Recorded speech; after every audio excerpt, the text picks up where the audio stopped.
Santa Monica, California. The early hours of April 28, 2008, a young woman named Michelle wakes in her second-floor apartment, and something is wrong with the shape of her own bedroom. A figure is standing over the bed, not a dream, not a shadow thrown by the sodium streetlight outside the window. He has climbed through a man, silent close enough that she can hear him breathing. What happens next lasts perhaps 90 seconds. Michelle does not freeze. She reaches up and closes both hands around the serrated blade coming toward her, and she pulls and she kicks, driving him backward into the bedroom door with everything her legs can give. He grunts, something tears. In that tangle of limbs and bedding, the man opens a wound on his own wrist, and for the first time in 15 years, he begins to leave something behind.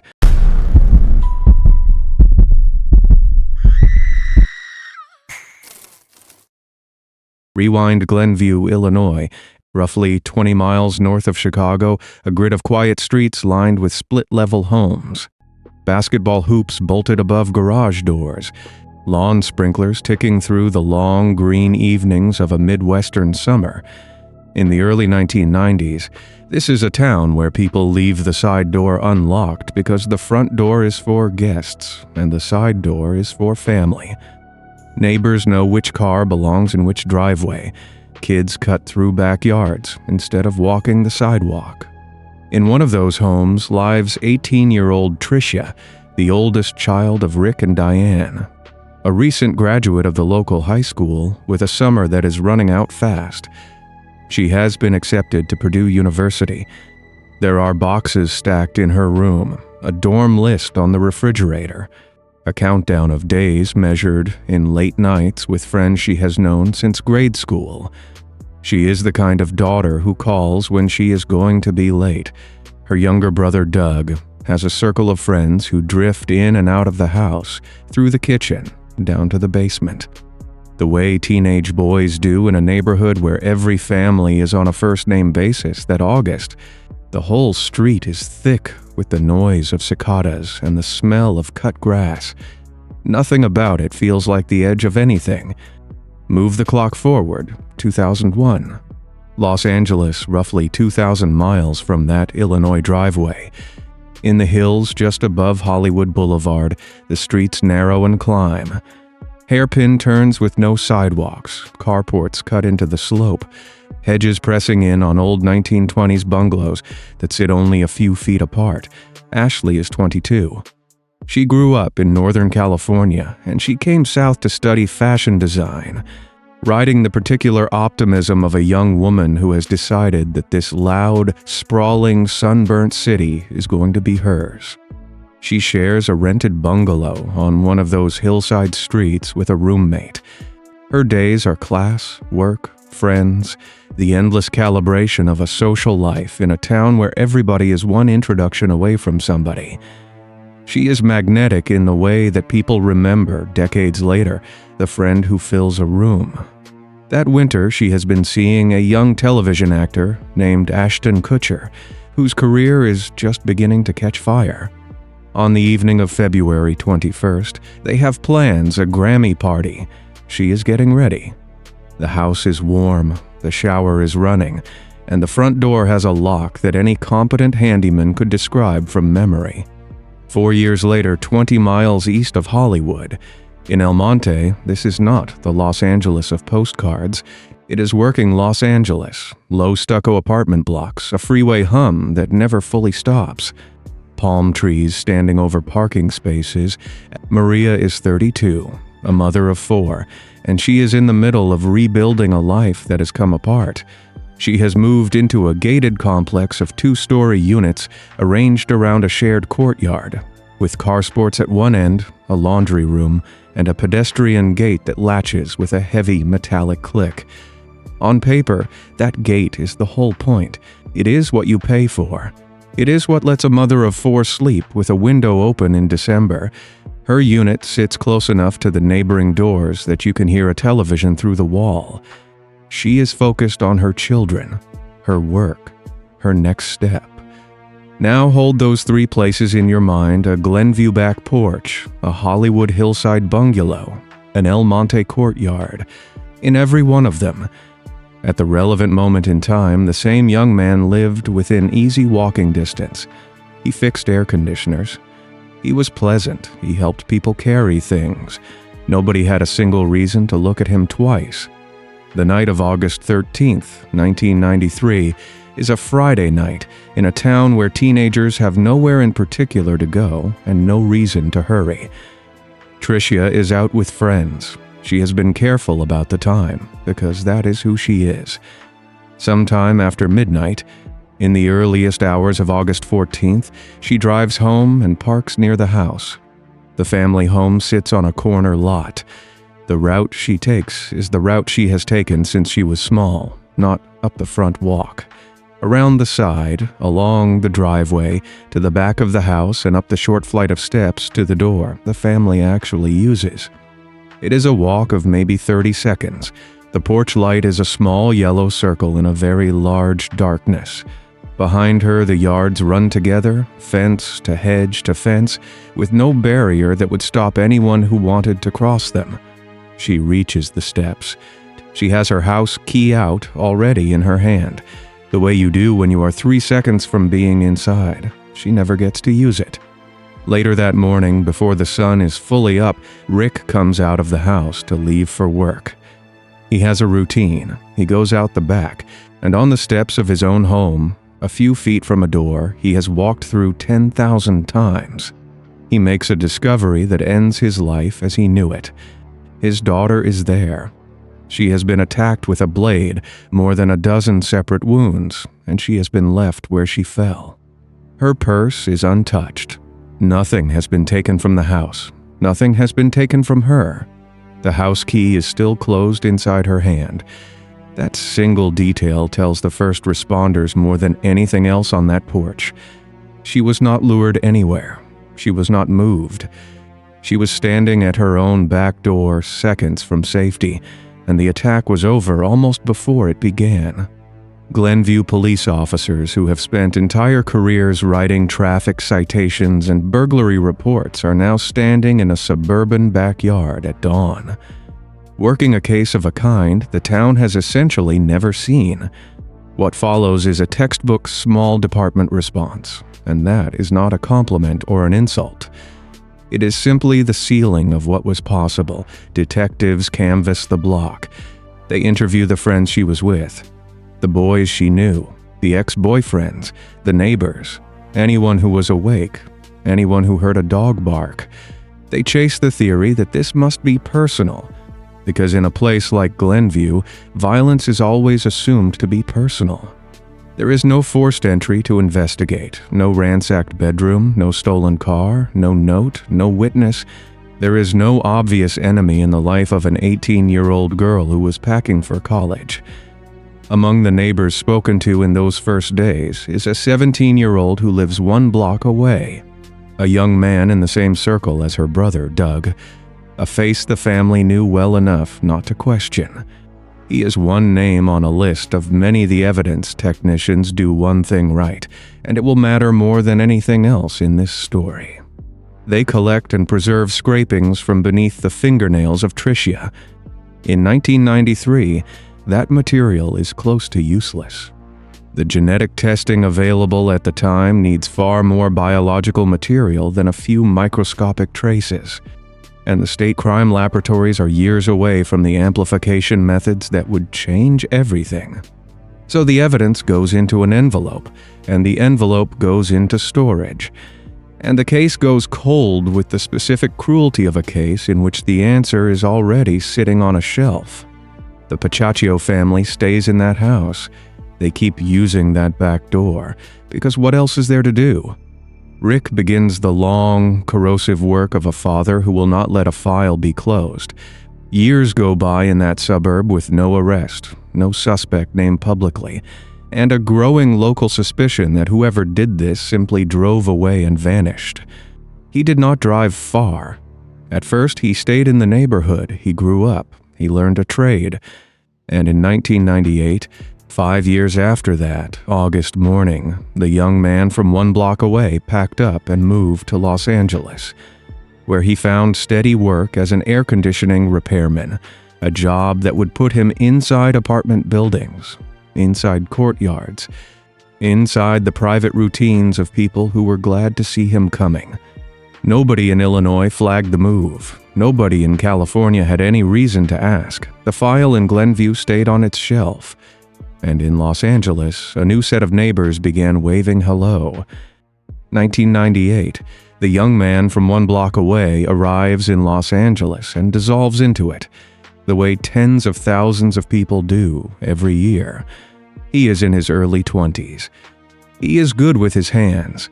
He finds work in heating and air conditioning, and it is difficult to overstate what that trade gives a person in a city built out of apartment buildings. An air conditioning man does not knock and wait. He is expected. He is welcomed. He is handed keys by managers who are relieved somebody finally came. He walks through gated courtyards, into laundry rooms, up exterior stairwells, along the narrow service paths behind buildings where the condenser units sit humming against the stucco. He learns which windows do not latch properly. He learns which screens lift out of their tracks with one hand.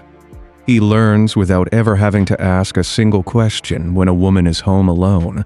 To everyone he meets, he is friendly, unremarkable, easy to describe, and impossible to remember.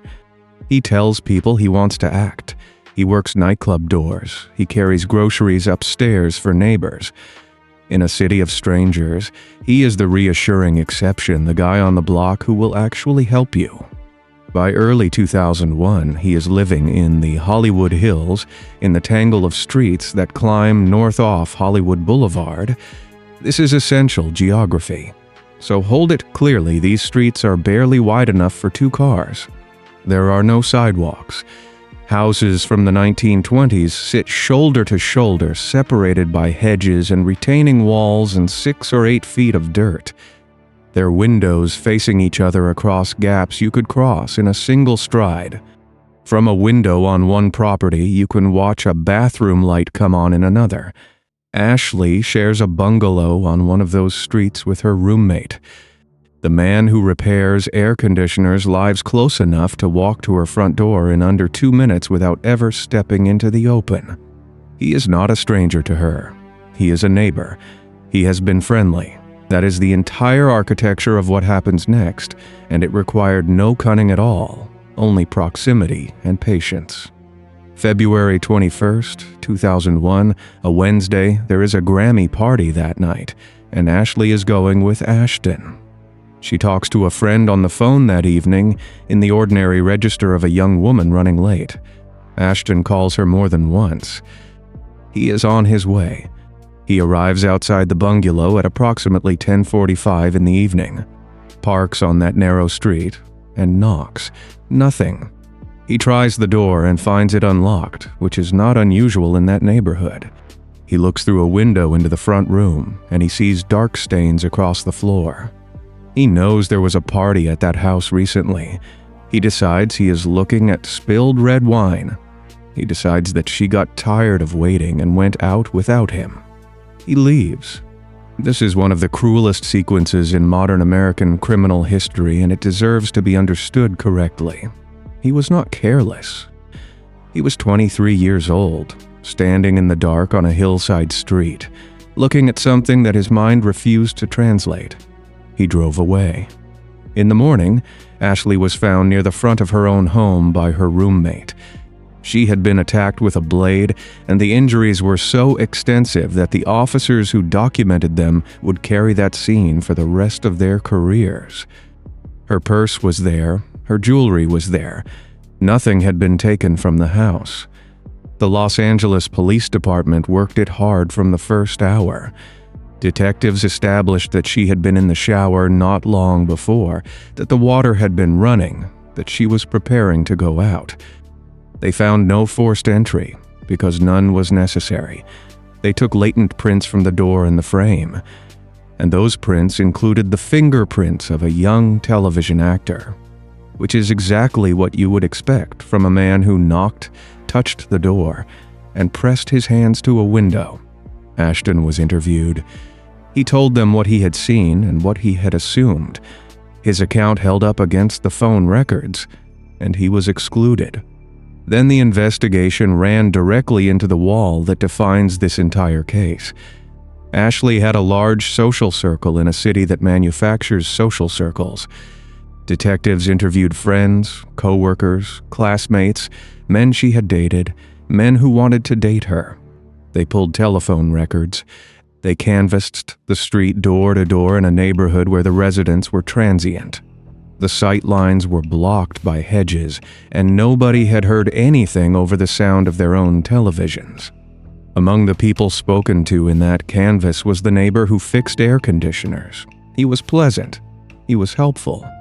He was a young man who lived a short walk uphill, and he was not, at that time, a suspect. The file thickened, the leads thinned. Within a year, the case had the shape of every celebrity-adjacent unsolved file in Los Angeles, which is to say it was famous and it was going nowhere.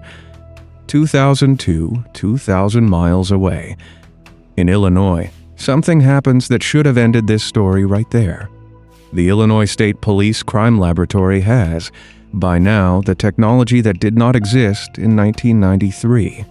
Short tandem repeat testing, driven by the chemical amplification of tiny quantities of genetic material, means that a sample too small to be read 9 years earlier can now be read completely. Investigators pull the envelope containing the scrapings taken from beneath Tricia's fingernails on that back porch. They test it. They get a profile that is not hers, and that profile matches a young man from the neighborhood. A name already sitting in the original 1993 case file. A face her brother knew, a house 1 block from her own. This is the moment.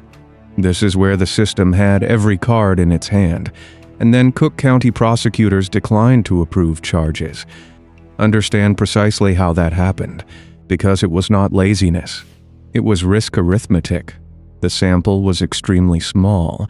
The suspect was not a stranger to the family. He was an acquaintance who had been in and around that house and that circle of friends, which handed any competent defense attorney a ready-made argument about innocent transfer of genetic material. There was no eyewitness.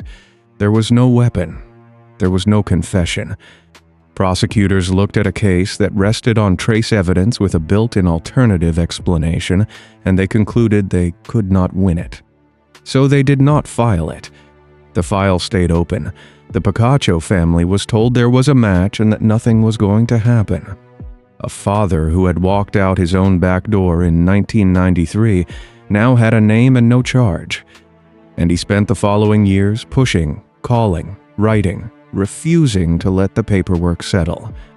And here is the part that should make anyone furious. That name was now attached to a genetic profile in Illinois. The man himself was living in Los Angeles County, working inside other people's homes. There was no mechanism, no shared alert, no single system in which an unsolved Los Angeles case from 2001 and an unfiled Illinois suspect from 2002 would ever look at each other. 2 states, 2 crime laboratories, 2 sets of detectives who had never heard each other's voices. He was not hiding. He was listed.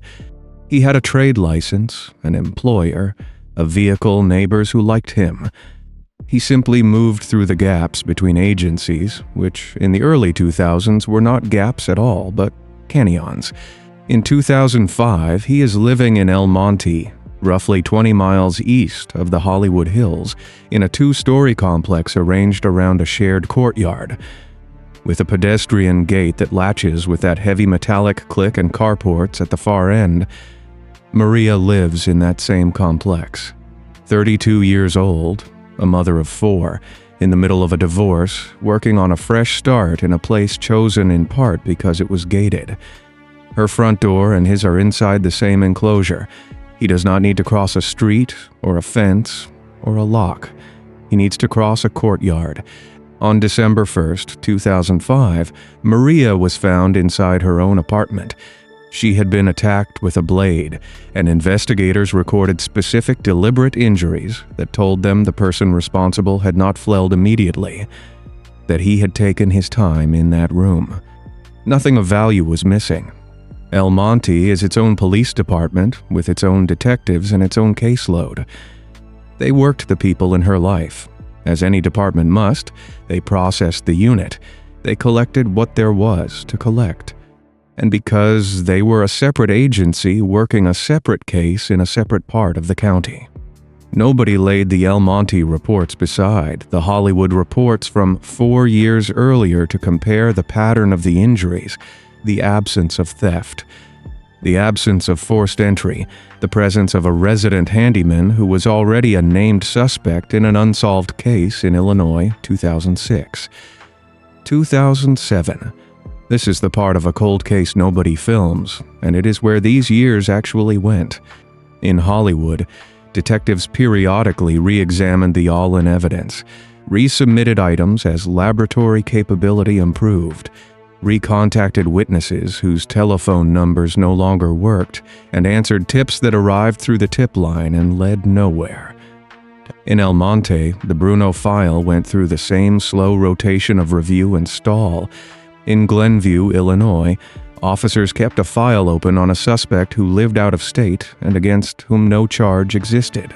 3 agencies, 3 folders, 1 man, who by early 2008 had relocated again, this time to the flat grid of Santa Monica, a few blocks from the ocean, into a neighborhood of low apartment buildings with exterior stairs and second-story windows that face each other across narrow driveways. He was still fixing air conditioners. He was still the guy who would help you carry something up the stairs. And in April of 2008, in one of those buildings, a young woman named Michelle went to bed with her window open to the sea air. In an apartment on the 2nd floor, which everybody knows is the safe floor. Santa Monica, spring of 2008. Fix the geography, because the geography is the entire crime. This is the flat grid west of the 405 freeway blocks of 2-story apartment buildings from the 1950s and 60s. Stucco painted in fading pastels, exterior staircases bolted to the outside walls, carports at the rear opening onto a shared driveway. The buildings sit close. The driveways between them are narrow enough that a man standing in one can look directly into a window in the other. Second-story windows face second-story windows across a gap of a few feet. Michelle is a young woman in her 20s living alone in one of those upstairs units, a few blocks from the ocean, close enough that the air comes in cool and salted after dark. She works, she comes home. She locks her door because everyone locks their door. And she leaves a window open because the ocean air is the reason people live here. Her bedroom window is on the 2nd floor. There is no ladder in the driveway. There is a carport roof, a drain pipe, a fence line, and a man who has spent a decade climbing around the outside of buildings for a living. And there is a man who lives close enough to walk here in a few minutes at night, without ever crossing an open street. April 28, 2008, the early hours. Michelle is asleep. Something wakes her. Not a sound she can name. A change in the air of her own room. There is a figure standing beside her bed, close silent between her and the door.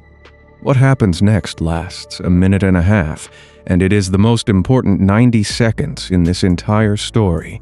He comes down at her with a serrated blade. She does not freeze, and she does not bargain, and she does not run, because there is nowhere to run. She grabs the blade, both hands around the steel. Her palms open up, and she holds on anyway. She gets her legs under her, and she kicks, and she drives him off the bed and backward into her bedroom door with everything she has. He is not ready for it. In the tangle of bedding and limbs, the blade turns and finds him, and his wrist opens. He is bleeding now. He is bleeding in her apartment, on her comforter, and he presses a hand to the hallway carpet as he scrambles out through the front of the unit and down the exterior stairs and into the dark. And as he goes, he says 2 words to her. He tells her that he is sorry. Then he is gone into the streets he lives on, And Michelle, with her hands ruined, gets to a phone and calls for help. Santa Monica police officers arrived within minutes to an apartment that reads as chaos and is actually a forensic gift. There are 2 people's blood in that unit. Investigators photograph and document the comforter. They document the impression on the hallway carpet. They collect swabs from the bedding, the doorway, the floor. They map the entry point, the open window, the route across the carport roof. They canvass the block for anyone awake. Anyone who heard a woman scream. Anyone who saw a man moving on foot at that hour. Michelle is treated for deep injuries to both hands, and she gives a statement, and she gives a description. The physical evidence goes to the laboratory with the urgency of a live case rather than a cold one, because the man who did this is still out there and still local. Within days, the laboratory has what 1993 could not give anyone: a complete genetic profile of the attacker developed from his own blood, left behind because a woman he assumed would be silent decided to fight. On June 6, 2008, roughly 5 weeks after that night, officers take him into custody. His name is Michael. He is 32 years old. He is an air conditioning repairman. He is the neighbor who would help you carry a box up the stairs. And when investigators run his profile, the walls that had stood between 3 separate agencies for 15 years come down all at once. The profile matches the trace material recovered from beneath the fingernails of Tricia on a Glenview back porch in August of 1993. The same profile Illinois had developed years earlier and been told it could not charge. Los Angeles detectives working the Hollywood Hills file recognized the name because he had been a neighbor there, a man they had spoken to, a man on a list. El Monte detectives recognized the address because he had lived inside the same gated courtyard as Maria. 3 folders in 3 jurisdictions, and one man standing at the center of all of them, holding a bandaged wrist. He had never hidden. He had a trade, an employer, a vehicle, a driver license, and a reputation as a decent guy. He had lived within a short walk of every single one of these women at the exact time each of them was harmed. And the only reason he was still walking free in 2008 was that nobody had ever put the 3 files on the same table. The press would name him the Hollywood Ripper. His neighbors would spend years struggling with a simpler and much worse description. He was the man next door. It took 11 years to bring him to trial. Understand where those years went, because the delay is part of the injury. He was charged in Los Angeles County with the deaths of Ashley and Maria and with the attempted taking of Michelle's life. And the case then ground through a decade of continuances, repeated changes of defense counsel, and litigation over the evidence, including a period in which he pushed to handle his own defense. In Illinois, the failure of 2002 was finally corrected only because California had done what Cook County would not. In 2011, 18 years after a father walked out his own back door at dawn, Cook County prosecutors charged him in the loss of Tricia. That charge sat behind the California case waiting its turn. Rick and Diane, who had been told years earlier that there was a genetic match and that nothing would be done with it, now had a filed case and no trial date. They kept showing up. They kept calling. They had already outlasted one generation of investigators, and they would outlast more. The Los Angeles trial opened in May of 2019 in the courtroom of Superior Court Judge Larry Fidler. Prosecutor Daniel Ackerman laid out a pattern rather than a single event, walking jurors through the geography that had made it all possible. The shared walls and shared courtyards and the trade that opened locked doors. On May 29th, Ashton Kutcher took the stand. He described the calls, the plans for the Grammy party, the drive up that narrow hillside street, the knock, the unanswered door. He described looking through the window and seeing dark stains on the floor and telling himself it was spilled wine from a recent party. He described leaving. He also described what came afterward, when detectives contacted him about his fingerprints on the doorframe, and he understood what he had been standing in front of. Michelle testified as well, and she did what she had done in her bedroom 11 years earlier. She faced him directly, and she told the room exactly what happened. The defense attacked the genetic evidence and pushed alternate explanations, and the argument that had once frightened Cook County prosecutors. The idea that trace material could arrive innocently collapsed under the weight of 3 separate crime scenes with the same man living next door to all of them. On August 15, 2019, the jury returned guilty on all counts. The penalty phase followed that autumn.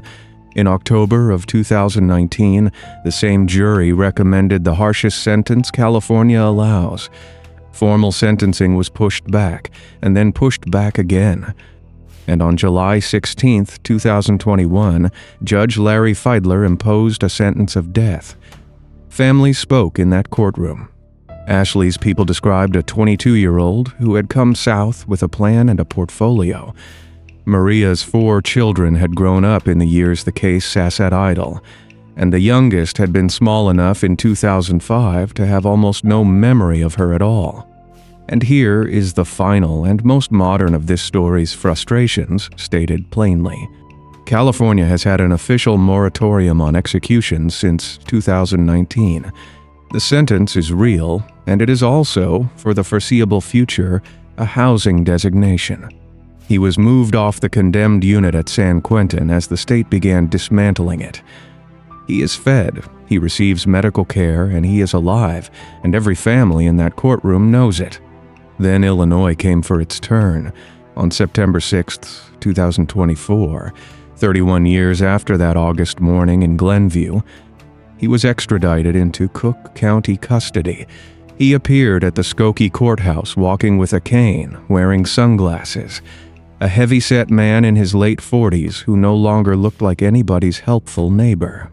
The judge ordered him held without bond. In court, prosecutors described what witnesses had told investigators over the intervening decades, including statements that he had boasted about what he did to the girl on the step, in language too crude to repeat here.